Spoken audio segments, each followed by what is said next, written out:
Tourist VAT refund কিভাবে পাওয়া যায়? সংযুক্ত আরব আমিরাতে অ্যাজ এ ট্যুরিস্ট হিসেবে যারা কেনাকাটা করে, অনুমোদিত দোকান থেকে যদি কেনাকাটা করা হয়, পর্যটকরা ডিপার্চারের সময় নির্দিষ্ট মেশিন থেকে রিফান্ড নিতে পারে।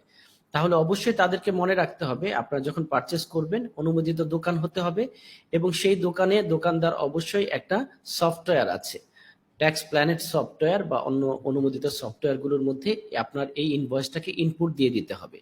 তারপরে শুধুমাত্র আপনি ওই ডিপার্চারের সময় মেশিন থেকে রিফান্ড নিয়ে নিতে পারবেন। টিআরএন ট্যাক্স রেজিস্ট্রেশন নাম্বার কি? টিআরএন বা ট্যাক্স রেজিস্ট্রেশন নাম্বারটা হচ্ছে যখন আমরা এফটিএ তে ভ্যাট রেজিস্ট্রেশন করি তখন আমাদের ভ্যাটের টিআরএন বা ট্যাক্স রেজিস্ট্রেশন নাম্বার আসে। যখন আমরা কর্পোরেট ট্যাক্স রেজিস্ট্রেশন করি তখন কর্পোরেট ট্যাক্সের রেজিস্ট্রেশন নাম্বার বা টিআরএন আসে বা টিআরএন আমরা পেয়ে থাকি। ভ্যাট টিআরএনটা আমরা সেলস পারচেসের সময় ব্যবহার করে থাকি বা নথিতে ব্যবহার করতে হয়। এফটিএ কিভাবে ভ্যাট নিয়ন্ত্রণ করে? এফটিএ বা ফেডারেল ট্যাক্স অথরিটি ভ্যাটকে নিয়ন্ত্রণ করে এইভাবে, প্রত্যেকটি সেলস ইনভয়েস, পারচেস ইনভয়েস তারা মনিটরিং করে এবং যদি কেউ সঠিকভাবে সেলস এবং পারচেসের সময় এই আইন মান্য না করে তাদেরকে পেনাল্টি দিতে পারে, তাদেরকে ওয়ার্নিং দিতে পারে, বিজনেস লাইসেন্স ব্লক করে দিতে পারে।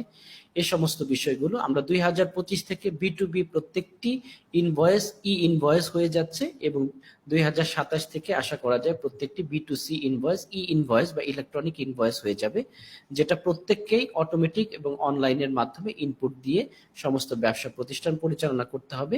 তখন সেন্ট্রালাইজ সবকিছু ইন্টিগ্রেটেড থাকবে যে ভ্যাট ইনভয়েসগুলো। ভ্যাট কি ভোক্তার উপর বোঝা বাড়ায়? সংযুক্ত আরব আমিরাতে অথবা যে কোনো দেশে ভ্যাট যদি প্রযোজ্য হয় তাহলে অবশ্যই শেষ ভোক্তা অর্থাৎ ভোক্তা যিনি, ভোক্তার উপর এটা বলবৎ হয়, অর্থাৎ কনজিউমার, আলটিমেট কনজিউমারের উপর বলবৎ হয়। অবশ্যই এটা ভোক্তার উপর এক ধরনের বার্ডেন বা বোঝা বাড়ায়, কিন্তু বড় পরিসরে যদি দেখা যায় এটি সরকারের একটি আয়ের উৎস। সরকার সে আয়টাকে নিয়ে ওই ভোক্তা বা ওই জনগণের উন্নয়নের জন্য বা জনকল্যাণমূলক কাজে এটা ব্যবহার করে। তো দিন শেষে আমাদের যে ভ্যাট আমরা প্রযোজ্য বা ভ্যাটটা প্রদান করি সেটা আমাদের উন্নয়নেই ব্যবহৃত হয়। ভ্যাট না মানলে ব্যবসার উপর কি প্রভাব পড়ে? ভ্যাট নিয়ম যদি না মানা হয় তাহলে বিভিন্ন ধরনের পেনাল্টির সম্মুখীন হতে হয়। রেজিস্ট্রেশন না করলে পেনাল্টি আছে, ডি রেজিস্ট্রেশন সময় মতো না করলে পেনাল্টি আছে, ভ্যাট লাইবিলিটি যদি প্রদান না করা হয় পেনাল্টি আছে, ভ্যাট সাবমিশন যদি সঠিক টাইমে না করা হয় পেনাল্টি আছে, ভ্যাট প্রোফাইল যদি আপডেট না করা হয় পেনাল্টি আছে।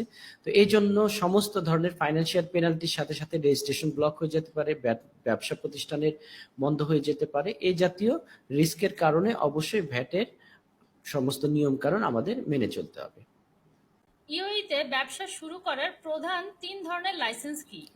সংযুক্ত আরব আমিরাতের মূলত 3 ধরনের লাইসেন্স যদি বলে থাকি তাহলে মেইনল্যান্ডের লাইসেন্সগুলো, ফ্রি জোনের লাইসেন্স এবং অফশোর লাইসেন্সগুলো বলা যেতে পারে। মেইনল্যান্ডের লাইসেন্সগুলো সোল এস্টাবলিশমেন্ট হতে পারে, সার্ভিস এজেন্ট বা সার্ভিস এজেন্সি হতে পারে বা এস্টাবলিশমেন্ট হতে পারে। আর সিভিল বা পার্টনারশিপ লাইসেন্স হতে পারে, যেগুলো পার্টনারশিপ লাইসেন্স, একের অধিক পার্টনার থাকে। এলএলসি লাইসেন্স 2 ধরনের আমরা দেখি, এলএলসি যেখানে একাধিক পার্টনার থাকে আর এলএলসি এসপিএস যেখানে একজন পার্টনার এলএলসি গঠন করে, এলএলসি লাইসেন্স প্রতিষ্ঠা করে। ধন্যবাদ। মেইনল্যান্ড কোম্পানি কি?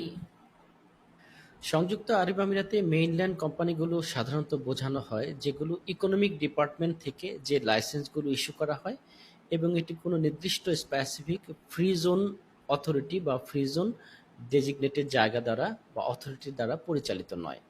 সংযুক্ত আরব আমিরাতে ফ্রি জোন কোম্পানি কি? ফ্রি জোন কোম্পানি বলতে বোঝায় যেটা নির্দিষ্ট অথরিটির মাধ্যমে, যেটা ইকোনমিক ডিপার্টমেন্ট নয়, ইকোনমিক ডিপার্টমেন্ট বা ইউই গভর্নমেন্টের দ্বারা আইন দ্বারা প্রতিষ্ঠিত একটি অথরিটির মাধ্যমে আলাদাভাবে একটি ডেজিগনেটেড জায়গায় যে কোম্পানিগুলো প্রতিষ্ঠিত হয় তাদেরকে ফ্রি জোন কোম্পানি বলে, যেটি 100% বা 100% প্রবাসী মালিকানায় বা বিদেশি মালিকানায় থাকে। এটি সাধারণত মূল ভূখণ্ড থেকে বাইরে একটি নির্দিষ্ট সীমাবদ্ধ জায়গায় প্রতিষ্ঠিত হয়। সংযুক্ত আরব আমিরাতে অফশোর কোম্পানি কি? অফশোর কোম্পানি বলতে সংযুক্ত আরব আমিরাতে নিবন্ধিত এই ধরনের ব্যবসা প্রতিষ্ঠানগুলিকে বোঝায় যেটা নিয়ন্ত্রিত হয় সংযুক্ত আরব আমিরাত থেকে, কিন্তু ব্যবসাটি পরিচালিত হয় ইউএই বা সংযুক্ত আরব আমিরাতের ভূখণ্ডের বাইরে। মূলত আন্তর্জাতিক বাণিজ্যের জন্য এ ধরনের লাইসেন্স বা ব্যবসা প্রতিষ্ঠান ব্যবহৃত হয়। ইউএইতে মেইনল্যান্ড কোম্পানি কি 100% বিদেশি মালিকানা সম্ভব? সংযুক্ত আরব আমিরাতে মেইনল্যান্ড কোম্পানিগুলো 100% বা বিদেশি মালিকানা বা মালিকানা সম্ভব। পূর্ববর্তী সময়ে এটি বাধ্যতামূলক ছিল যে লোকাল স্পন্সর রাখা, 51% রাখা, বাট এখন নিয়ম অনুসারে 100% প্রবাসী যারা আছেন তারা নিজেদের মালিকানায় বিনিয়োগ করে ব্যবসা প্রতিষ্ঠান পরিচালনা করতে পারবে। সংযুক্ত আরব আমিরাতে অফশোর কোম্পানি কেন খোলা হয়? সংযুক্ত আরব আমিরাতে অফশোর কোম্পানিগুলো খোলা হয় আন্তর্জাতিক ব্যবসা, সম্পদ সুরক্ষা এবং ট্যাক্স সুবিধা নেওয়ার জন্য। এটি সংযুক্ত আরব আমিরাতে প্রতিষ্ঠিত আইন দ্বারা পরিচালিত হলেও কিন্তু ব্যবসা প্রতিষ্ঠানটি পরিচালিত হয় মূল ভূখণ্ডের বাইরে। ইউএইতে ফ্রি জোন কোম্পানির প্রধান সুবিধা কি? সংযুক্ত আরব আমিরাতে ফ্রি জোন কোম্পানির প্রধান সুবিধা হচ্ছে করমুক্ত। এটি যদি আপনার ইনকামটা শর্ত সাপেক্ষে যদি কোয়ালিফাইং ইনকাম হয় তাহলে আপনাকে কোনো প্রকার ট্যাক্স দিতে হবে না, এবং ভ্যাটের ক্ষেত্রেও আপনি শর্ত সাপেক্ষে জিরো রেটেড ভ্যাটের সুবিধা পাবেন। তাহলে আমরা বলতে পারি যে ফ্রি জোন কোম্পানির একমাত্র এবং প্রধান সুবিধা, নট একমাত্র কিন্তু প্রধান সুবিধা হচ্ছে কর সুবিধা। গোল্ডেন ভিসা এর সাথে ব্যবসার সম্পর্ক কি? গোল্ডেন ভিসা এবং যারা ব্যবসায়ী রয়েছেন তাদের যদি ব্যবসার ভ্যালুয়েশন 2 মিলিয়ন দিরহামের উপরে হয়, অথবা ব্যক্তিগতভাবে যদি ওই ব্যবসায়ী 2 মিলিয়ন দিরহামের উপরে কোনো ইনভেস্টমেন্ট থাকে, তাহলে গোল্ডেন ভিসা বা 10 বছরের যে ভিসাটি সেটি তার জন্য পাওয়া যেতে পারে, বা সে 10 বছরের ভিসা পাওয়ার জন্য এলিজিবল হয়ে থাকে। ধন্যবাদ। সংযুক্ত আরব আমিরাতে ইকোনমিক সাবস্টেন্স রেগুলেশন কি?